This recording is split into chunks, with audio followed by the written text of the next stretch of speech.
মাত্র কয়েক ঘন্টা আগে আমি ১২৭ কোটি টাকারও বেশি জিতেছি। আমি আমার স্বামীর কাছ থেকে লুকিয়ে রেখেছিলাম। আর সেই রাতেই আমি ওর চোখের দিকে তাকিয়ে বলেছিলাম, আমার চাকরিটা চলে গেছে। আমি ভেবেছিলাম এটাই হয়তো একমাত্র উপায় জানার ও সত্যি আমাকে ভালোবাসে কিনা, নাকি ওর পরিবার টাকার গন্ধ পেলেই আমাদের গিলে খাবে। আর যখন সৌমিক আমাকে বুকের মধ্যে জড়িয়ে ধরেছিল, আমি নিঃশব্দে কেঁদেছিলাম। কারণ আমার ব্যাংক অ্যাকাউন্টে তখন এমন একটা অঙ্ক পড়েছিল, যেটার কাছাকাছি সংখ্যা ওর বোন রিমি কোনোদিন জীবনেও দেখেনি। তবুও সেই পরিবারের চোখে আমি তখনও শুধু বোঝা, যে নাকি স্বামীর টাকায় বেঁচে আছে। লটারির টিকিটটা আমি কিনেছিলাম আমাদের এলাকার ছোট্ট একটা দোকান থেকে, যে দোকানে মোবাইল রিচার্জ হয়, সিগারেট খোলা বিক্রি হয়, আর সারাদিন পোড়া কফির গন্ধ ভাসে। সংখ্যাগুলো আমি খুব ভেবেচিন্তে দেইনি। আম্মুর জন্মদিন, আব্বু যেদিন মারা গিয়েছিলেন সেই তারিখ, আর ছোটবেলা থেকে যে দুইটা সংখ্যা আমাকে অকারণে ভয় দেখাতো। তারপর ফলাফল যখন ফোনে স্ক্রিনে উঠল, আমি রাস্তার মাঝখানে দাঁড়িয়েই জমে গিয়েছিলাম। চারপাশ দিয়ে বাস যাচ্ছে, রিকশার বেল বাজছে, মানুষ হাঁটছে, কিন্তু আমার কাছে সব শব্দ যেন দূরে সরে গিয়েছিল। ৯৭ মিলিয়ন ডলার, সব কেটে হাতে রইল প্রায় ৭৮ মিলিয়ন ডলার, বাংলাদেশি টাকায় ১২৭ কোটিরও বেশি। আমি চিৎকার করিনি, লাফাইনি, কাঁদিওনি। আমার মাথায় প্রথম যে মানুষটার কথা এসেছিল সে হলো রিমি, সৌমিকের বড় বোন। কারণ সৌমিক যদি জানতো, তাহলে রাতের খাবারের আগেই রিমি জেনে যেত। আর রিমি জানলে তার স্বামী রাজীব সেই চেনা মিথ্যে হাসিটা দিয়ে হাজির হতো। কখনো বিউটি পার্লারের জন্য টাকা, কখনো নতুন ব্যবসার জন্য, কখনো ধার শোধের জন্য। ওদের জীবনটা সবসময় এমন ছিল। ভাড়া বাসা থেকেও এমন ভাব যেন গুলশানের বড়লোক। তাই আমি সোজা বাসায় ফিরিনি। প্রথমে ব্যাংকে গিয়েছিলাম, নতুন অ্যাকাউন্ট খুললাম, নতুন সিম কিনলাম, টাকাগুলো ধাপে ধাপে ট্রান্সফার করলাম, সবকিছু নিঃশব্দে। তারপর রাতে বাসায় ফিরলাম। দরজা খুলতে দেখি সৌমিক রান্নাঘরে দাঁড়িয়ে, পুরনো একটা অ্যাপ্রন পরে ডাল নাড়ছে। আমাকে দেখে হাসলো। এই তো, আজ না ওভারটাইম ছিল। আমি ব্যাগটা সোফায় ছুঁড়ে রেখে ধীরে বললাম, সৌমিক, আমার চাকরিটা চলে গেছে। ওর হাত থেমে গেল। চুলার আগুন বন্ধ করে ধীরে ধীরে আমার সামনে এসে হাঁটু গেড়ে বসল। কখন? আজ। কোম্পানি নাকি লোক কমাচ্ছে। আমি ওর চোখের দিকে তাকাতে পারছি না। অপরাধ বোধে না, ভয় হচ্ছিল যদি হতাশা দেখি। কিন্তু সৌমিক শুধু আমার হাতটা ধরে বলল, আরে সমস্যা নাই, আমি আছি না। শেষের কথাগুলো বলতে গিয়ে ওর গলা কেঁপে উঠেছিল। আর সেই মুহূর্তটাই আমাকে ভেতর থেকে ভেঙে দিয়েছিল। সৌমিকের মাসিক বেতন ছিল মোটামুটি ৫০,০০০-এর মতো। আমি একটু বেশি পেতাম। বাসা ভাড়া, বিদ্যুৎ, গ্যাস, বাজার, ইন্টারনেট, ওষুধ, সব মিলিয়ে মাস শেষ হওয়ার আগেই আমাদের হিসাব এলোমেলো হয়ে যেত। সেই রাতে সৌমিক আমার প্লেটে বাড়তি ভাত তুলে দিল। ফ্রিজ থেকে ঠান্ডা সফট ড্রিঙ্কস বের করে হেসে বলল, এটাকে জোর করে ছুটি পাওয়া ভাবো। আমিও হাসলাম। আর আমার পাশের ড্রয়ারে তখন একটা ফোন রাখা, যার ভেতরে ১২৭ কোটি টাকা ঘুমিয়ে আছে। পরদিন সকালে সৌমিকের মেসেজ এলো, রিমির জন্য যে গোল্ড সেট বুক করেছিলাম সেটা ক্যান্সেল করেছি। ৪,২০,০০০ ফেরত পাইছি। টাকাগুলো তুই রাখ, বাকিটা আমি ম্যানেজ করব। আমি অনেকক্ষণ স্ক্রিনের দিকে তাকিয়েছিলাম। ওই সেটটা ছিল রিমির বিবাহ বার্ষিকীর গিফট। রিমি জোর করে সৌমিককে কিনতে বাধ্য করেছিল। তার সেই পুরনো কথা, তুই আমার একমাত্র ভাই, নাকি তোর বইয়ের কথায় চলিস এখন। সেই টাকা নিয়ে আমাদের ঝগড়া হয়েছিল। কিন্তু আজ আমার জন্য সৌমিক সব বাতিল করে দিয়েছে, আমার মিথ্যার জন্য। দুপুরে রিমির ফোন এলো। সৌমিক বারান্দায় গিয়ে কথা বলছিল, কিন্তু আমি সব শুনতে পাচ্ছিলাম। কি ব্যাপার সৌমিক, সেটটা ক্যান্সেল করছিস কেন? মেহেরিনের চাকরি চলে গেছে, একটু হিসাব করে চলতে হবে। তো আমার কি দোষ? তোর বইয়ের দুর্ভাগ্যের জন্য আমি কেন ভুগব? আমার মুখ গরম হয়ে উঠল। সৌমিক গম্ভীর গলায় বলল, ওকে এভাবে বলবি না। কয়েক সেকেন্ড নীরবতা। রিমি সম্ভবত ভাবতে পারিনি সৌমিক ওকে থামাবে। তারপর ঠান্ডা হেসে বলল, শনিবার সবাই আমাদের বাসায় আসিস, মা থাকবে, তখন কথা হবে। কল কেটে গেল। সৌমিক অনেকক্ষণ চুপচাপ বারান্দায় দাঁড়িয়েছিল। আমি পানি এগিয়ে দিয়ে বললাম, না গেলেই হয়। ও ক্লান্ত গলায় বলল, না গেলে আরও ঝামেলা হবে। শনিবার আমরা গেলাম রিমিদের বাসায়। মিরপুরের ফ্ল্যাট, ব্যাংক লোনে কেনা, কিন্তু ওদের ভাব দেখে মনে হয় যেন ধানমন্ডির প্যালেস। দরজা খুলে রিমি আমাকে পা থেকে মাথা পর্যন্ত দেখে নিল। চুল সেট করা, লাল নেল পলিশ, হাত ভর্তি নকল গোল্ড।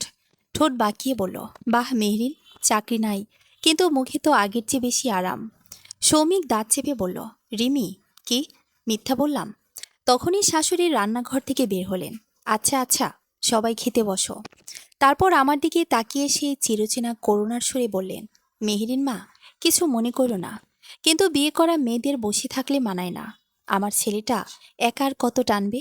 আমি মিথ্যা হাসলাম, চেষ্টা করছি। এদিকে রাজীব এসে বসলো দামি শার্ট পরে। চাকরি না পেলে আমার পার্লারে রিসিপশনে বসতে পারো। রিমি হেসে উঠল, ওর জন্য পারফেক্ট।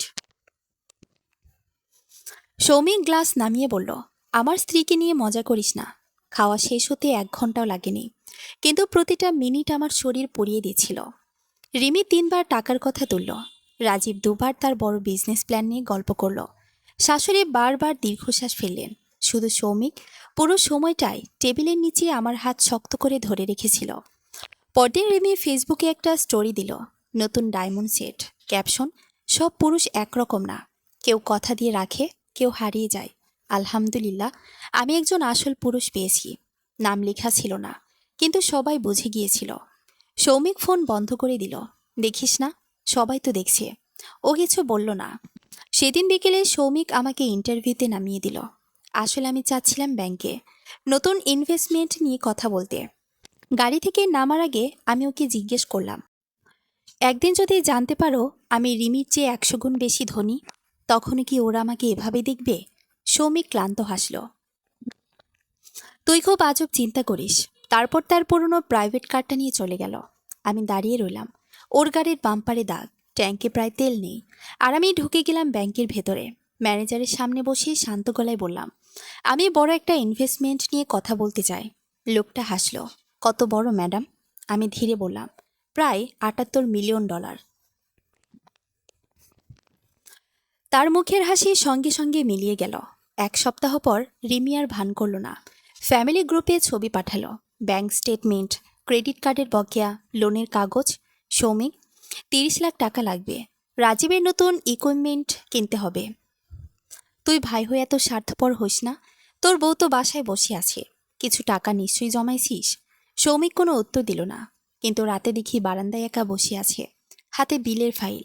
আমি পাশে গিয়ে বসতে বলল, মা বলছে রিমিকে সাহায্য না করলে আমি নাকি খারাপ ছেলে। আমি হালকা হেসে বললাম, আর আমি? সৌমিক আমার দিকে তাকালো, কিন্তু কোনো উত্তর খুঁজে পেল না। সেই মুহূর্তে আমি বুঝলাম ওরা সাহায্য চায় না, ওরা চায় নিয়ন্ত্রণ। কয়েকদিন পর রাজীব সবাইকে দাওয়াত দিল গুলশানের একটা অভিজাত রেস্টুরেন্টে। বলে নতুন বিজনেস পার্টনারশিপ উদযাপন করবে। কিন্তু আমি সত্যিটা জানতাম। ব্যাংকের একজন স্টাফ আমাকে আগেই বলেছিল রাজীবের পার্লারগুলো প্রায় ডুবে যাচ্ছে।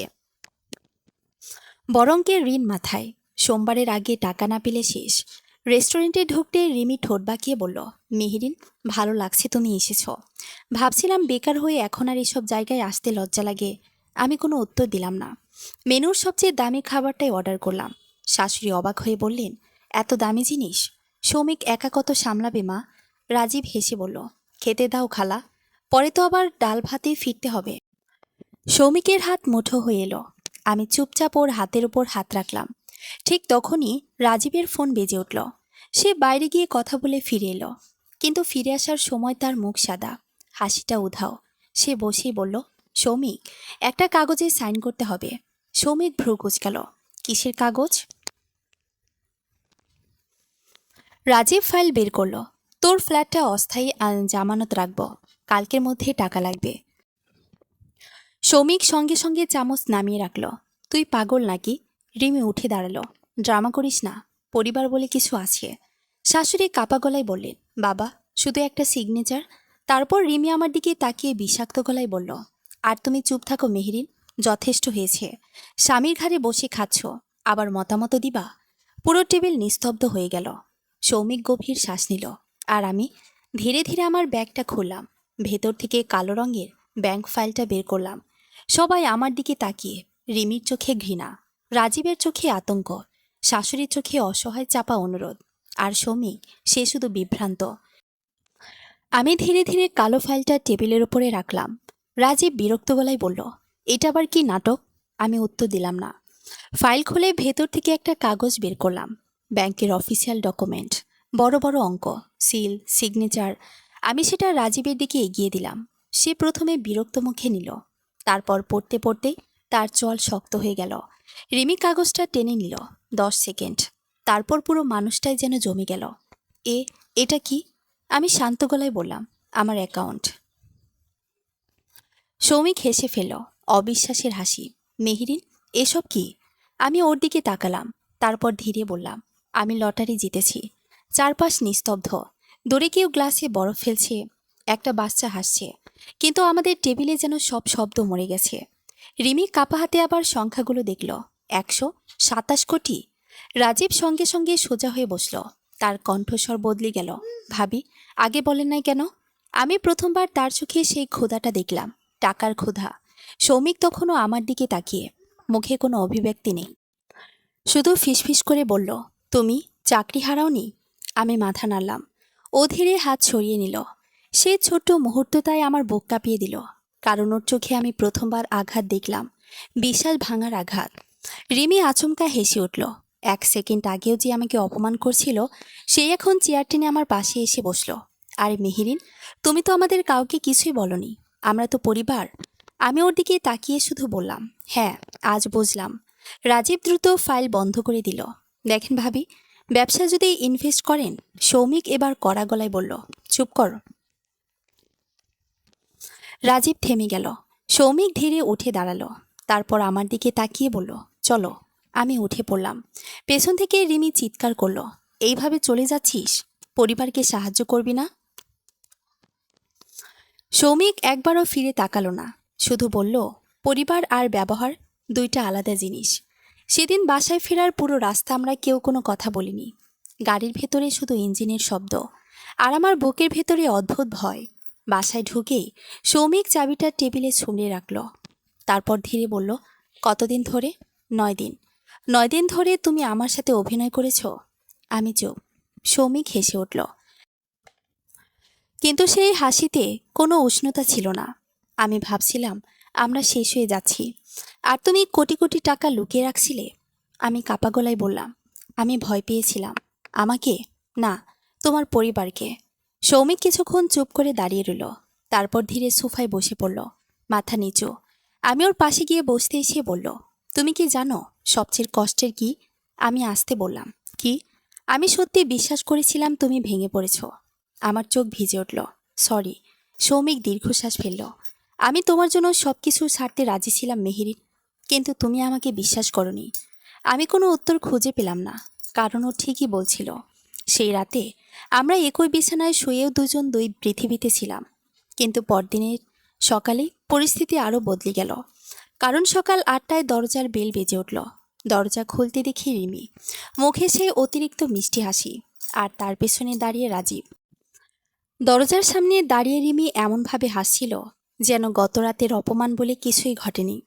হাতে বড় মিষ্টির বাক্স, রাজীবের হাতে ফুল। আমি কিছু বলার আগে রিমি আমাকে জড়িয়ে ধরল। আহা মেহরিন, এত বড় সুখবর, আর তুমি কাউকে বলনি? তার গলার মিষ্টি সুরটা এতটাই কৃত্রিম ছিল যে আমার শরীর কেঁপে উঠল। পেছন থেকে সৌমিক ঠান্ডা গলায় বলল, কি দরকার ছিল সকালে আসার? রিমি হেসে বলল, দরকার? ভাইয়ের বাসায় আসতে আবার দরকার লাগে নাকি? রাজীব দ্রুত যোগ করল, আমরা তো ফ্যামিলি। আমি সরে দাঁড়ালাম। ওরা ভেতরে ঢুকলো। মাত্র 1 রাত, আর মানুষগুলো পুরো বদলে গেছে। গত সপ্তাহে যেও সোফাটাকে সস্তা বলেছিল, আজ রিমি সেখানে বসে হাত বুলিয়ে বলছে, বাসাটা কিন্তু খুব কিউট। আমি রান্নাঘরে পানি আনতে গেলে রিমি পেছন পেছন এলো, তারপর নিচু গলায় বলল, দেখো মেহেরিন, গতকালের ব্যাপারগুলো সিরিয়াসলি নিও না। আমরা তো মজা করছিলাম। আমি তাকালাম না, শুধু জিজ্ঞেস করলাম, তোমাদের কি কিছু দরকার? রিমি কয়েক সেকেন্ড চুপ, তারপর ধীরে হাসল। আসলে একটা ছোট হেল্প লাগতো। আমি মনে মনে হেসে ফেললাম, এত দ্রুত আসবে ভাবিনি। ড্রয়িং রুমে রাজীব তখন সৌমিকের পাশে বসে বড় বড় কথা বলছে, দেখো ভাই, এই টাকা যদি ঠিকমতো ইনভেস্ট করা যায়, 5 বছরে ডাবল হয়ে যাবে। সৌমিক কোনো উত্তর দিচ্ছিল না। আমি ট্রে নামাতেই রাজীব সরাসরি বলল, ভাবি, আমরা একটা নতুন চেইন সেলুন খুলতে চাই। গুলশান, বনানী, ধানমন্ডি, বড় স্কেল। রিমি দ্রুত বলল, তোমার তো আল্লাহ রহমতে অনেক আছে, আমাদের একটু দাঁড় করিয়ে দাও। আমি শান্তভাবে জিজ্ঞেস করলাম, কত লাগবে? রাজীব যেন এই প্রশ্নের অপেক্ষাতেই ছিল। এই ধরো, শুরুতে 2 কোটি। সৌমিক এবার মাথা তুলল, তার চোখ ঠান্ডা। 2 কোটি তোমাদের কাছে শুরু? রিমি বিরক্ত হয়ে বলল, এই টাকায় ওদের কি বা কমবে? আমি ধীরে বললাম, আমার একটা প্রশ্ন আছে। রাজীব হাসল, জি ভাবি, যেদিন আমার চাকরি গেছে শুনেছিলে, সেদিনই কি তোমরা আমাকে এভাবেই সম্মান করতে? পুরো ঘর নিস্তব্ধ। রিমির হাসি মিলিয়ে গেল। রাজীব গলা খাকারি দিল, আরে তখন তো পরিস্থিতি। আমি থামিয়ে দিলাম। উত্তরটা হ্যাঁ বা না। কেউ উত্তর দিল না। সৌমিক ধীরে উঠে দাঁড়ালো। তারপর দরজার দিকে ইশারা করে বলল, আজ যাও। রিমি হতভম্ব, মানে? মানে আজ কোনো টাকা নিয়ে কথা হবে না। রাজীবের মুখ শক্ত হয়ে গেল। সৌমিক, এত অ্যাটিটিউড দেখাচ্ছিস কেন? কারণ প্রথমবার বুঝতেছি তোমরা আমাদের মানুষ না, সুযোগ ভাবো। রিমি আচমকা কেঁদে ফেল। এক নিমিষেই যেন সুইচ টিপে, ও এখন আমরা খারাপ? পরিবারকে সাহায্য চাইলে অপরাধ? আমি চুপচাপ দাঁড়িয়েছিলাম, কারণ আমি জানতাম এই কান্না সত্যি না। কিন্তু শাশুড়ি ঠিকই ফাঁদে পা দিলেন। 10 মিনিটের মধ্যেই তার ফোন এলো। স্পিকার অন ছিল। সৌমিক, তুই নাকি তোর বোনকে বাসা থেকে বের করে দিছস? সৌমিক চোখ বন্ধ করল। মা, একটা মেয়ে একটু সাহায্য চাইছে। তোর বউ টাকা পাইছে বলে এখন অহংকার শুরু করছে? আমি ফোনটা নিয়ে শান্ত গলায় বললাম, মা, আমি শুধু একটা প্রশ্ন করেছিলাম। তিনি সঙ্গে সঙ্গে বললেন, তুমি চুপ করো মেহেরিন, টাকা মানুষকে খুব বদলাইয়া ফেলে। আমি ধীরে উত্তর দিলাম, হ্যাঁ মা, আমি এখন সেটা খুব কাছ থেকে দেখছি। কল কেটে গেল। ঘর নীরব। কিছুক্ষণ পরে সৌমিক আমার দিকে তাকিয়ে ফিসফিস করে বলল, আমি ক্লান্ত। আমি প্রথমবার বুঝলাম এই টাকাটা শুধু আশীর্বাদ না, এটা একটা পরীক্ষা। আর আমরা ধীরে ধীরে সেই পরীক্ষায় হাঁটতে শুরু করেছি। সে রাতেই আমি একটা সিদ্ধান্ত নিলাম। পরদিন সকালে আমি আমার আইনজীবীর সাথে দেখা করলাম। আর বিকেল 5টার দিকে আমি ব্যাংকের প্রাইভেট লাউঞ্জে বসেছিলাম। সামনে আমার আইনজীবী নাদিয়া রহমান চশমার ফাঁক দিয়ে কাগজগুলো পড়ছিলেন। তারপর মাথা তুলে বললেন, আপনি নিশ্চিত? আমি 1 সেকেন্ডও দেরি করিনি। হ্যাঁ। তিনি আবার জিজ্ঞেস করলেন, আপনার স্বামীও জানেন? আমি কিছুক্ষণ চুপ থেকে বললাম, এখনও না। নাদিয়া ধীরে ফাইল বন্ধ করলেন। তাহলে প্রস্তুত থাকবেন। এই সিদ্ধান্তের পর আপনার শ্বশুরবাড়ির মানুষ আপনাকে সহজে ছাড়বে না। আমি হালকা হেসে বললাম, ওরা তো আগেই ছাড়েনি। এটা ঘন্টা পর সব কাগজ সাইন শেষ হলো। আমার 127 কোটির মধ্যে বড় একটা অংশ আমি সরিয়ে দিলাম এমন এক জায়গায় যেখানে কেউ হাত দিতে পারবে না, কেউ না, এমনকি সৌমিকও না। কারণ আমি একটা ট্রাস্ট ফান্ড তৈরি করেছি আমার ভবিষ্যৎ সন্তানদের জন্য। আরেকটা অংশ দিয়েছি এতিমখানা, নারী আশ্রয়কেন্দ্র আর ক্যান্সার হাসপাতালে। আমি জানতাম যেদিন পরিবার জানবে পুরো টাকা আর সহজে পাওয়া যাবে না, সেদিন তাদের আসল মুখ আর স্পষ্ট হবে। রাতে বাসায় ফিরতে দেখি সৌমিক একা বসে আছে। ঘর অন্ধকার, শুধু টিভির আলো মুখে পড়ছে। আমি পাশে বসতেই সে ধীরে বলল, আজ মা 3বার ফোন দিছে। কি বললেন? রিমি নাকি সারাদিন কাঁদেছে। আমি ক্লান্ত গলায় বললাম, তুমি কি চাও আমি ওদের টাকা দেই? সৌমিক দীর্ঘশ্বাস ফেলল, আমি চাই সবাই একটু স্বাভাবিক হোক। আমি ওর দিকে তাকালাম। এই মানুষটা সত্যি এখনো বিশ্বাস করে সব ঠিক হতে পারে। হঠাৎ সে জিজ্ঞেস করলো, তুমি কি আমার ওপরও বিশ্বাস করো না?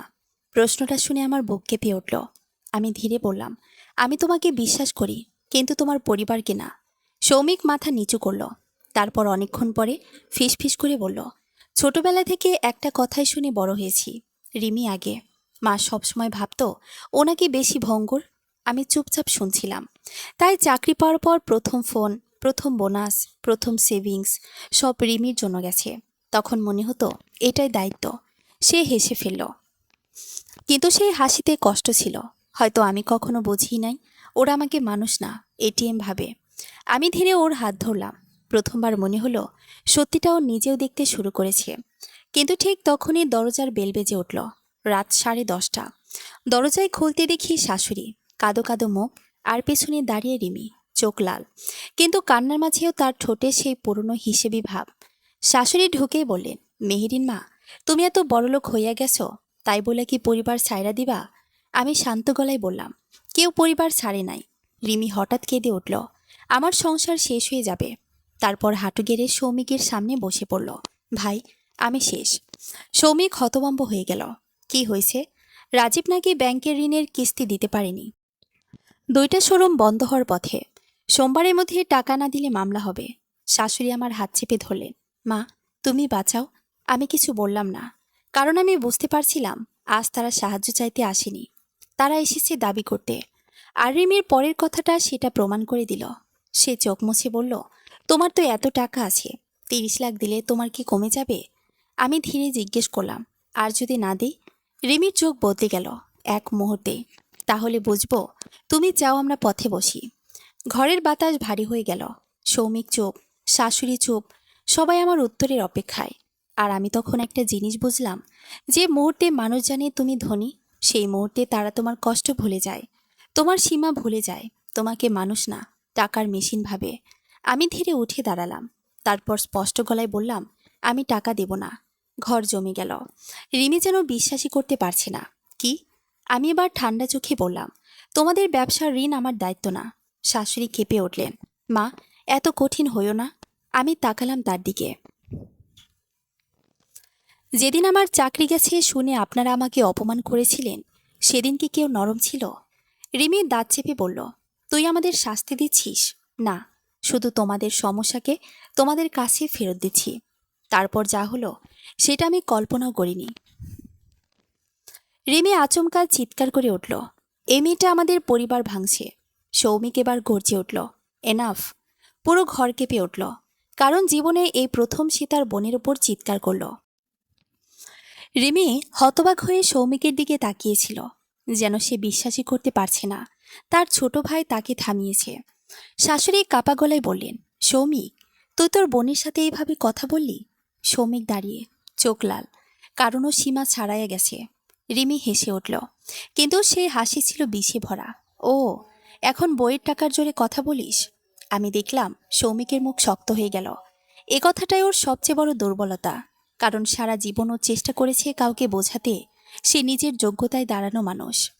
আমি সামনে এগিয়ে এসে শান্ত গলায় বললাম, টাকাটা আমার, কিন্তু সিদ্ধান্তটা আমাদের। রিমি তাচ্ছিল্য করে বলল, তোমরা ভাবছো এই টাকা সারা জীবন থাকবে? আমি উত্তর দিলাম না, কারণ সত্যি বলতে আমার ভয়ও সেখানেই ছিল। হঠাৎ রাজিয়ে ফোন বের করে টেবিলে ছুঁড়ে মারল, ঠিক আছে, সাহায্য কইরো না, কিন্তু কালকে যখন নিউজে দেখবা আমাদের ব্যবসা শেষ, তখন দোষ দিও না। আমি প্রথমবার ঠান্ডা গলায় বললাম, ব্যবসা শেষ হয়েছে তোমাদের লোভে, আমার জন্য না। কথাটা শুনে রাজীবের মুখ বদলে গেল। তারপর সে এমন কিছু বলল যেটা পুরো ঘরের বাতাস বদলে দিল। আচ্ছা সৌমিক, তুই নিশ্চিত এই টাকার সবকিছু বৈধ? ঘর নিস্তব্ধ। সৌমিক ধীরে বলল, মানে? রাজীব কাজ ঝাঁকালো। হঠাৎ এত টাকা, কে জানি কোথা থেকে আসছে। আমি বুঝলাম ওরা এখন ভয় দেখানো শুরু করেছে। রিমিও যোগ করল, মানুষ কিন্তু অনেক কথা বলতেছে। আমি ঠান্ডা গলায় বললাম, তোমরা কি আমাকে ব্ল্যাকমেল করছো? রাজীব মুচকি হাসল, না ভাবি, শুধু বলতেছি পরিবার থাকলে মানুষ সেফ থাকে। সৌমিক এবার সামনে এগিয়ে এলো, ধীরে, খুব ধীরে। তারপর রাজীবের চোখের দিকে তাকিয়ে বলল, আর একটা কথা বলবি, বের করে দেব। আমি ওর কণ্ঠে এমন রাগ আগে শুনিনি। রাজীব থেমে গেল, কিন্তু রিমি এবার কান্না শুরু করলো, সত্যিকারের না, ওর সেই পুরনো অভিনয়। মা দেখছো, ভাইটা আমাদের জন্য বদলাইয়া গেছে। শাশুড়িও কাঁদতে লাগলেন। ঘরটা হঠাৎ অসহ্য লাগছিল। আমি ধীরে বললাম, আজকে সবাই যান। রিমি দাঁত চেপে ব্যাগ তুলে নিল, দরজার কাছে গিয়ে থামল। তারপর পেছনে না তাকিয়ে বলল, এই টাকা তোমাদের শান্তি দিবে না। দরজা বন্ধ হওয়ার পর পুরো বাসা নিস্তব্ধ, শুধু সৌমিক দাঁড়িয়েছিল স্থির হয়ে। আমি ধীরে বললাম, সরি। সে মাথা নাড়ল, না, আজকে প্রথমবার আমি সব পরিষ্কার দেখলাম। আমি ওর কাছে গিয়ে দাঁড়ালাম। সৌমিক ক্লান্ত গলায় বলল, মেহরিন, যদি একদিন এই সব টাকা না থাকে, তখনই কি তুমি আমার সাথে থাকবে? আমার বুক মোচড় দিয়ে উঠল।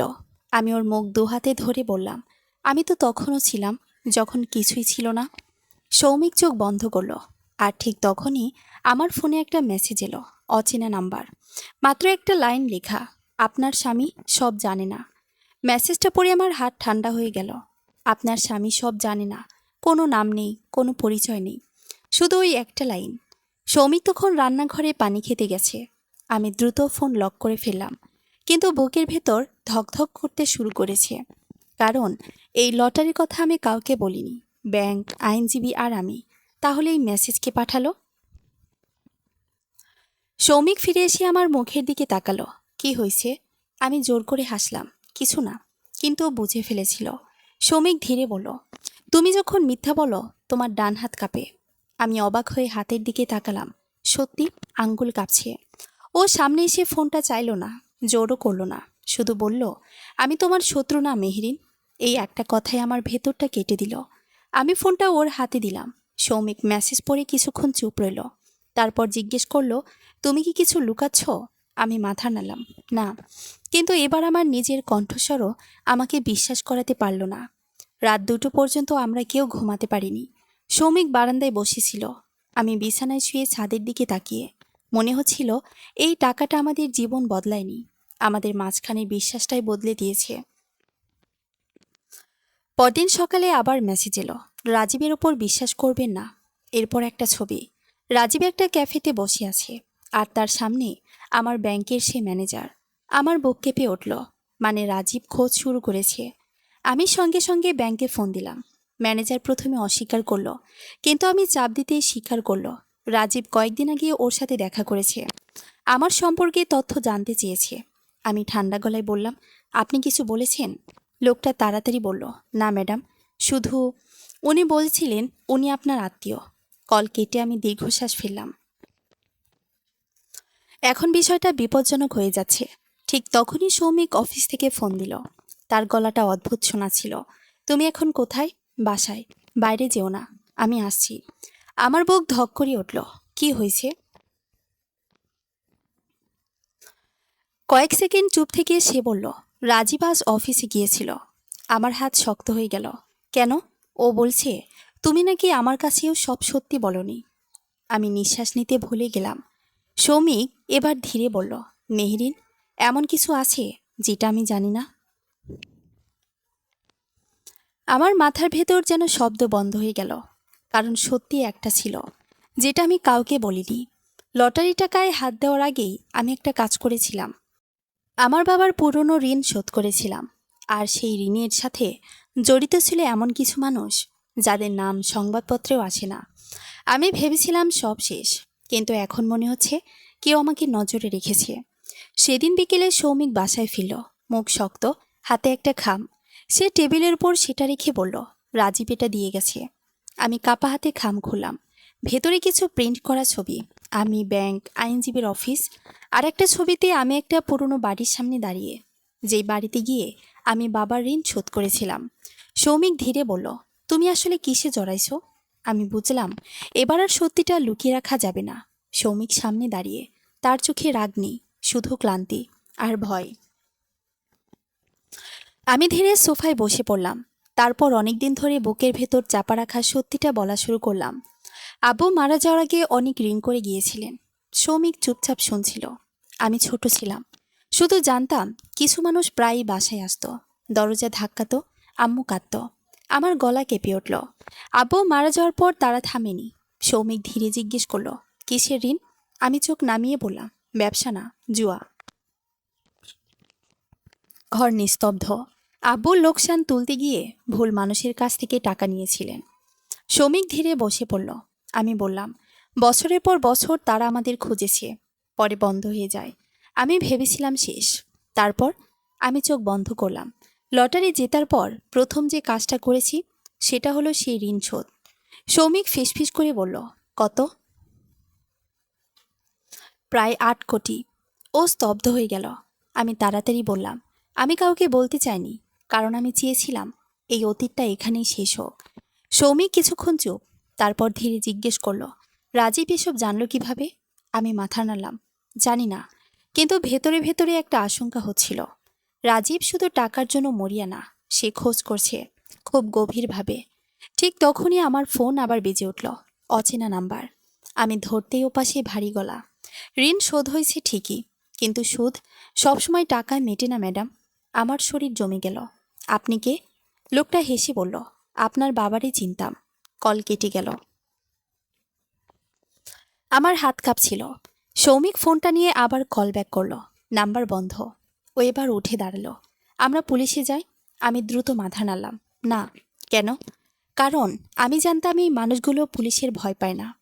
আমি নিচু গলায় বললাম, আমি শুধু চাই সব শেষ হোক। সৌমিক দীর্ঘশ্বাস ফেলল, তারপর ধীরে আমার পাশে বসে পড়ল। তুমি সব একা সামলানোর চেষ্টা করছো কেন? আমার চোখ ভিজে উঠল, কারণ সত্যিটা খুব সহজ। আমি ছোটবেলা থেকেই শিখেছি ভয় কাউকে দেখানো যায় না। সেই রাতে প্রথমবার আমি সৌমিকের সামনে ভেঙে পড়লাম। অনেকক্ষণ কাঁদলাম, আর সৌমিক কিছু না বলে শুধু আমাকে জড়িয়ে ধরে রাখল। ঠিক তখনই দরজায় জোরে ধাক্কা পড়ল। একবার, দুইবার, তিনবার। আমরা দুজনেই চমকে উঠলাম। সৌমিক ধীরে দরজার কাছে গেল।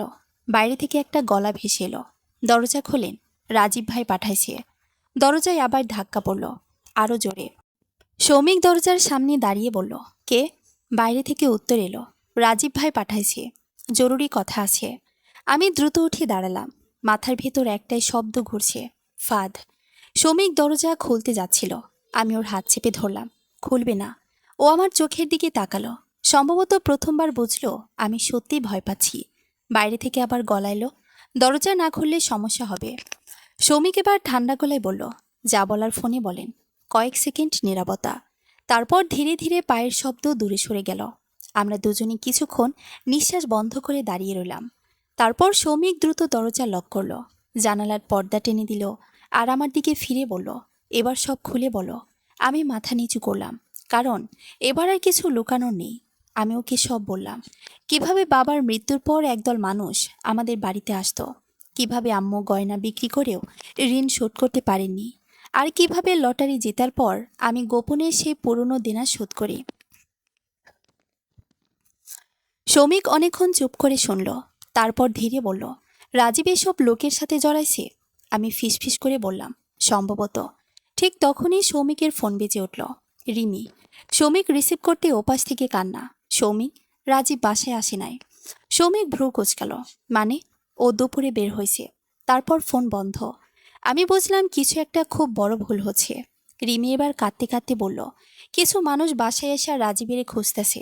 আমি ভয় পাইতেছি। কল কেটে গেল। ঘরে নীরবতা। সৌমিক ধীরে বলল, এই সব কিছুর সাথে রাজীব কতদূর জড়িত? আমি উত্তর জানতাম না, কিন্তু রাত 12টার দিকে উত্তরটা নিজেই সামনে চলে এলো। আমার ফোনে একটা ভিডিও এলো, অচেনা নাম্বার। ভিডিও ওপেন করতে দেখি রাজীব একটা অন্ধকার ঘরে বসে, মুখে ভয়ের ছাপ। কেউ ক্যামেরার বাইরে থেকে বলছে, টাকা লুকাইয়া লাভ নাই। মেহেরিন ম্যাডামরে বলেন আমরা কথা বলতে চাই। ভিডিও শেষ। আমার শরীর ঠান্ডা হয়ে গেল। সৌমিক ফোনটা হাতে নিয়ে স্থির হয়ে বসে রইল। তারপর খুব ধীরে বলল, ওরা তোমার কাছে কি চায়? ঠিক তখনই আরেকটা মেসেজ এলো, আগামীকাল দুপুরের মধ্যে 20 কোটি, না হলে পরের ভিডিওতে লাশ দেখবেন। আমার বুকের ভেতর সব কিছু থেমে গেল। রিমিকে আমি সহ্য করতে পারি না, রাজীবকে বিশ্বাসও করি না, কিন্তু কাউকে মরতে দেখতে পারবো না।